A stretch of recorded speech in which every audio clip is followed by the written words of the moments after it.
Andhra style chicken curry కోసం ముందుగా అయితే చికెన్ని నీట్గా కడిగి పెట్టేసుకోవాలి.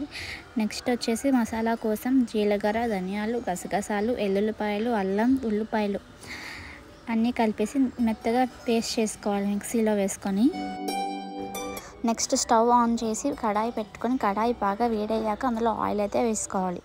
ఆయిల్ బాగా వేడయ్యాక అందులో జీలకర్ర అండ్ ఎండుమిర్చి వేసుకొని బాగా వేగనివ్వాలి. ఎండుమిర్చి, జీలకర్ర బాగా వేగిన తర్వాత అందులో ముందుగా చేసుకున్న మసాలా పేస్ట్ ఉంది కదా, ఆ మసాలా పేస్ట్ వేసుకొని పచ్చివాసన పోయే వరకు వేగించుకోవాలి. పచ్చివాసన పోయాక అందులో కరివేపాకు, పసుపు, ఉప్పు వేసుకొని కలుపుకొని కాసేపు వేగనివ్వాలి. ఈ మసాలా పేస్ట్ పచ్చివాసన పోయే వరకు వేగించుకున్న తర్వాత ఇందులో చికెన్ పీసెస్ వేసుకొని బాగా కలుపుకొని మూత పెట్టుకొని బాగా మగ్గనివ్వాలి.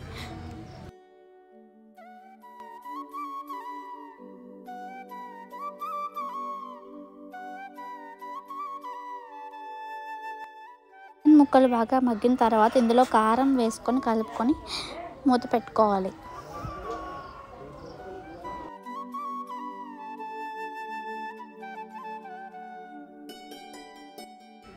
ఒక 5 minutes తర్వాత మూత తీసి అందులో సరిపడా వాటర్ వేసుకొని బాగా కలుపుకొని మూత వేసేయాలి.